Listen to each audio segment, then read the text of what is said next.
again, my friends. What's past is prologue. I think a lot of people struggle to tell the difference between the operational camouflage pattern, or OCP, and multicam. I did.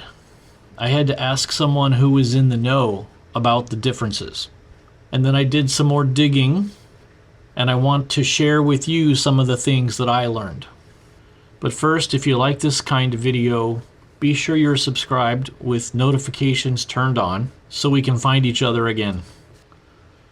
OCP and multicam are two different camouflage patterns used primarily by the United States military, and they have some notable differences. Multicam was developed by Crye Precision in the early 2000s and was designed to be effective in various environments. It was initially used under the name Operation Enduring Freedom Camouflage Pattern, or OEFPC. This was for soldiers that were deploying to Afghanistan. OCP, the Operational Camouflage Pattern, was originally known as Scorpion W2 and was developed by the U.S. Army itself. It's very similar to multicam, but was created after the Army couldn't agree on licensing terms with Crye Precision for multicam. OCP is essentially an unlicensed version of multicam with enough minor variations to avoid lawsuits.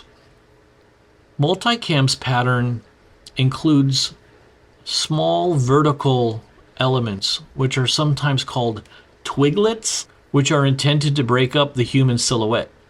This pattern has a denser design with more pronounced changes in color and shape. OCP, on the other hand, retains the color palette and overall aesthetic of multicam, but it lacks these vertical twiglet elements. The shapes in OCP are generally larger and more horizontally linear, giving it a slightly different visual effect, especially when compared side by side. Visually, both patterns use a similar color scheme with greens, tans, browns, but multicam tends to appear slightly darker with a sharper contrast. OCP might look a bit lighter or brighter, especially in certain lighting conditions, due to the way the colors are blended and the pattern's execution. Multicam has been widely adopted by various militaries around the world. Due to its commercial availability, it's particularly praised for its effectiveness across different terrains, leading to specialized variants like multicam tropic, multicam arid, multicam alpine, and multicam black.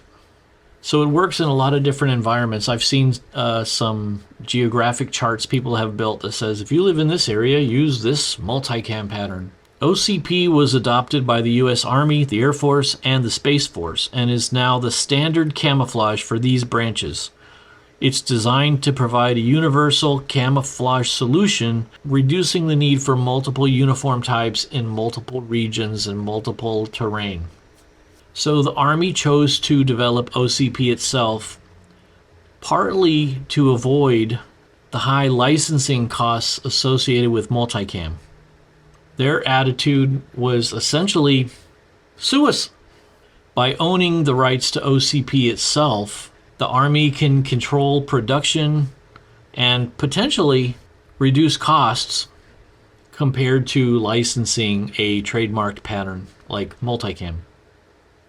While both patterns are effective, OCP's performance might differ slightly from multicam due to the absence of those vertical twiglets, which could affect its concealment capabilities in certain specific environments. However, this difference might not be noticeable in all operational situations. It's really a case of try out what you have and see what works best where you live. So while OCP and multicam, that was a big bird, are visually similar, the main differences lie in the legal status, first of all, the trademark status, those design elements, the little twiglets, those vertical design features, and a little bit of variation in color and depth. A lot of times the OCP stuff you're going to get will have been previously issued milsurp stuff, and it will be faded from the sun, so that makes a difference too. Well, thanks for watching, my friends, and remember, the best day to start preparing was yesterday, but the second best day to prepare is today. Thanks for watching, and I will see you in the next video.